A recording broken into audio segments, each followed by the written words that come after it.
আসসালামু আলাইকুম রহমতুল্লাহ বরকাত। আপনার কি গয়না চুরি হয়েছে? এই গয়না অথবা স্বর্ণ অথবা আপনার কোনো পছন্দের জিনিস যদি চুরি হয়ে থাকে, তাহলে সে চোরকে আপনি কীভাবে ধরবেন? এমনও হয়ে যায় যে চোর একেবারেই আপনি ধরে ফেলেছেন, জানেনও, কিন্তু আপনি বলতে পারতেছেন না প্রমাণের কারণে। এমন কিন্তু অনেক হয়ে থাকে। তো এজন্য আপনি কীভাবে সেই চোরগুলাকে আপনি ধরবেন, আসুন আমরা সে ব্যাপারে কিছু একটু জেনে নেই। কোরআন কারীমের একখানা আয়াত আছে, যাকে অনেকে বলে খতমে ইউনূস, আবার অনেকেই বলে জালালি খতম।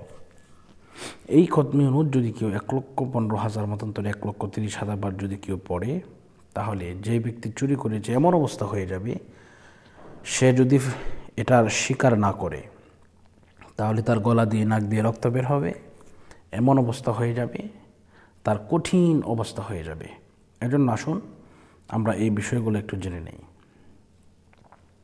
তো প্রথম কথা হচ্ছে, আপনাকে যে কাজটা করতে হবে, পবিত্র জায়গার মধ্যে আপনাকে বসতে হবে এবং পবিত্রতা হয়ে আপনি প্রথমে বিসমিল্লাহ সহ সূরা ফাতিহা একবার, এরপরে বিসমিল্লাহ সহ সূরা ইখলাস 3 বার, কয়েকবার দুরূদ শরীফ পাঠ করার পরে আপনি এটা শুরু করবেন, লা ইলাহা ইল্লা আনতা সুবহানাকা ইন্নী কুনতু মিনাজ জালিমিন।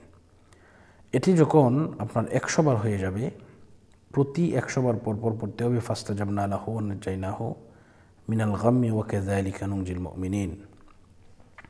এইভাবে ইনশাআল্লাহ আপনি যদি এই আমলগুলা করতে পারেন, দেখবেন আল্লাহ পাক রব্বুল আলামিন আপনার মনের আশা কবুল করবেন, আপনাকে এমন এমন বুৎপত্তি দান করাবেন, আপনি এমনভাবে মানে আপনার মাল পাবেন, আপনি সেটা কল্পনা করতে পারবেন না।